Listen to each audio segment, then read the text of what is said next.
for those who have been silenced and are still silenced when navigating spaces that were never designed for them. Welcome to Homelessness. Hi guys! Hi! Welcome back to our our channel! I'm Kibera And this is Asi Benoashe. and we are The Unclaimed! Welcome to our second episode of this podcast, titled The Silent Transactions of Claiming and Navigating Spaces in Informal Economies. On today's focus, we are going to be focusing on homelessness. Ooh. Not just homelessness, but homelessness. And the psychology of the mind. Yes, we're trying to decolonize the mind. Yes, that will be based on some of the theoretical frameworks and some of our seminars in which we have had in our advanced planning thought class, and various other attributes such as various academic scholars, etc., etc. So, Ngazi, tell me, what were you expecting when we went on site, where we were just unpacking the idea of homelessness and the silent transactions that come with it? So we went on site, and what I was expecting was that, when someone wants a space or whatsoever, it's through a transaction, but that through money, not just any transaction. Yes. That's what I was expecting. But what I saw yesterday was like much more of a community Ah. rather than business. That is very true. Because obviously, when it comes to navigating spaces, especially like Ubud Bobo was saying, the streets are cold. The streets are really, really cold. And some of the aspects that really changed our perspective, what changed your perspective? Because we were literally looking for silent transactions, but instead, we found another thing. While we were on site yesterday, we realized that it's not always about money, first of all. Yeah. Secondly, it's about being a community, looking for each other, basically. Yeah. Right? We might not have the proper housing. Actually, I might not say they might not have the proper housing, because back home, they might actually have better housing than we do have in Johannesburg. Just that because of work, they have to stay near their workspaces due to, congestion, traffic and all that stuff. So being closer to work, it's what actually brought them together. Yes, not all of them, some of them.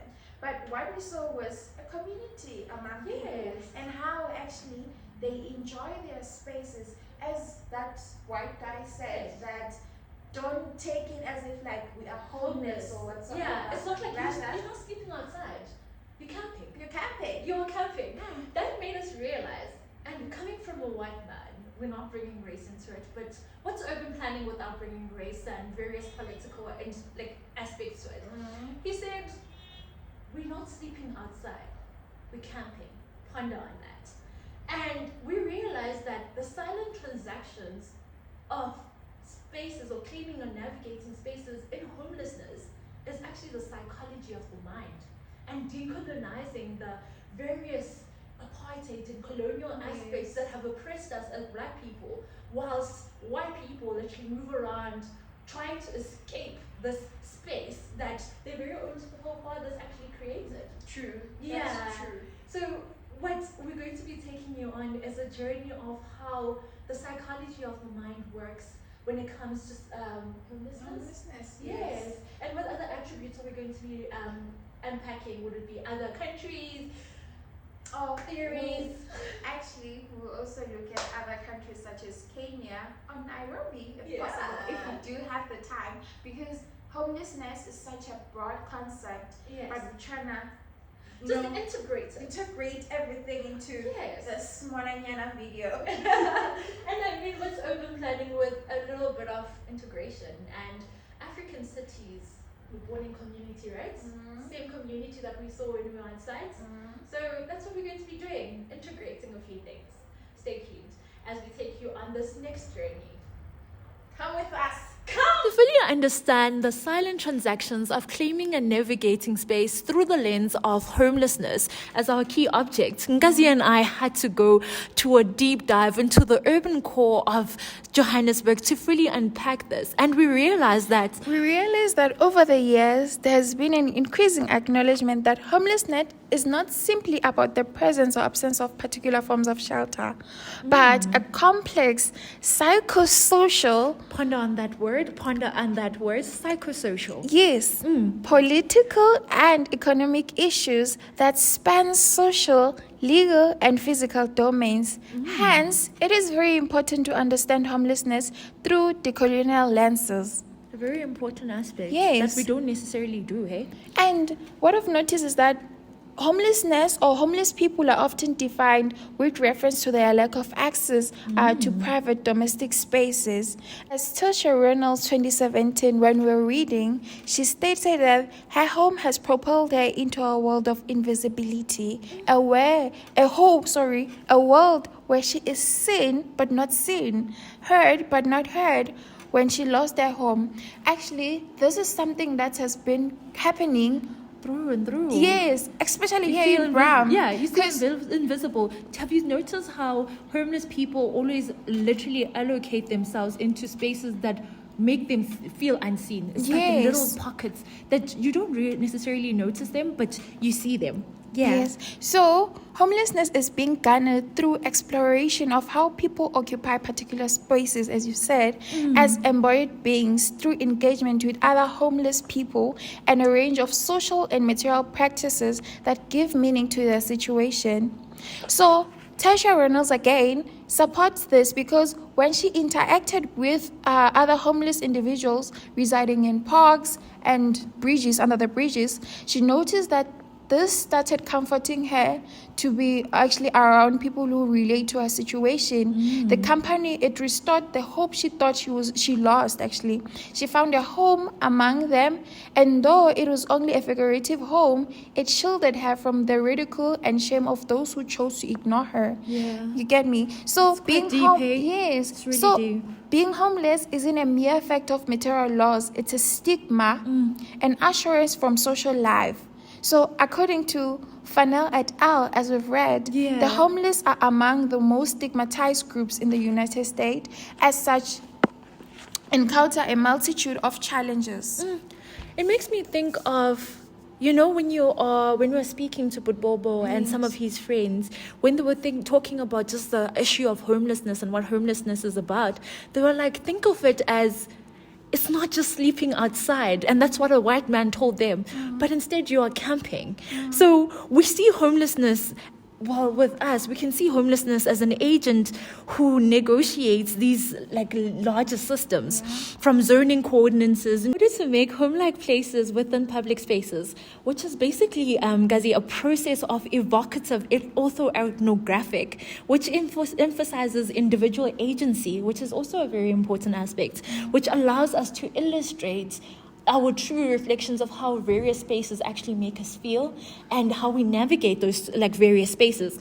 People who are homeless often meet their need for a sense of home by redefining what space actually means, the repurposing of space. It links to Henry Lefebvre's idea of the production of space and lived spaces, of how people have repurposed spaces within the inner city in order to accommodate them, and how these spaces should be used and who it should be used next to. They act on this by this redefinition in order to create a home away from home, which is basically really desired by homeless people who might collectively take upon a section of a parking lot by layering their possessions on several adjacent spaces where they sleep at night. This action, it reminds me of the parking lots, of how parking lots are actually transformed and redefined from spaces that are public into spaces that are sleeping places. So you see with the Transnet building that we will visit, we saw how people have actually, during the day, they neatly pack up their things and it looks really ordered, like a space of order. And then during the day, you see how literally, towards the night, how people who are homeless start taking over spaces that are actually their spaces, which is a very important aspect, right? these aspects makes me think of Beazley, which is a reading that we did. It's a publication that she made in 2000, which basically she discovered that these groups have constructed the symbolic walls of home, which are invisible at first, but which can be understood as symbolic cocoons, which is a big word, in public spaces. She uses the word cocoons as a metaphor for the places they have constructed, because it is within these spaces that these boys were able to feel a sense of belonging. They were able to even create positive self-identities, like we saw on sites. Yeah. They were able to combat the dangers of homelessness and ultimately feel secure. Such places have become a home in public spaces. Yeah. Which makes me think of another guy that we also interviewed, the one who had 6 certificates, of how they have been upskilling him in order to be able to even just make this space livable. Yes, the streets are cold, but there's still a sense of community within that. So, moving on, comparing Kenya with what we saw. In Kenya, the perception of homelessness is deeply shaped by inherited colonial ideologies that equate modernity, development, and order with Western norms, drawing from Gugu Wachiongi's concept of decolonizing the mind. It became evident that beyond the physical conditions of homelessness lies a deeper psychological and cultural issue. How society, yes. How society has been conditioned to view the homeless as a failure, deviance, or threat to urban order. Asive, this framing originates from the colonial system of governance, where the poor, particularly Africans living in informal settlements or the streets, were seen as undesirable element to be policed or contained, right? Joe, one of the readings that we did in this course, he argues that yes, it was seen as a social, as some sort of social control that was used to actually control people in context of South Africa. The segregation, so essentially the having apartheid. power over. Yes, having power over people. This is what has been happening. So, these colonial perceptions have persisted post-independence and continue to inform state policy and public attitudes towards the homelessness in Kenya's cities. That is actually rather super interesting. So, although Ngugi Waditongo, excuse the pronunciation, although he does not explicitly speak about homelessness, but rather argues that language is a powerful tool for cultural and political domination, and that African literature must be written in African languages to reclaim African identity and challenge the legacy of colonialism. We can actually use that lens to view homelessness as, rather than viewing it as a systematic failure, that is rooted in land dispossession, economic inequality, and urban marginalization. Public spaces in Kenya often moralizes the issue by blaming individuals for their condition, which I think is super harsh. Because one thing I've seen about the economy is that it does not necessarily cater to everybody. Somebody will always be excluded. True. Yeah, and this moral lens, which shames the homeless and erases the structural causes of their situation, really reflects a mindset that privileges the Eurocentric ideas of private property, formal housing, and capitalist individualism. It actually makes me think back about our trip to Gaborone. Yeah, where when we were doing the analysis of the city and we were in search of the Botswana experience, we actually couldn't find it. We couldn't even enjoy Botswana because of that. There wasn't that element. Yeah. There was no African or Botswana experience. Yeah. But instead, they had a Eurocentric idea of what success is. Yes. Yeah, which is a very important aspect to be very aware of, especially as Africans.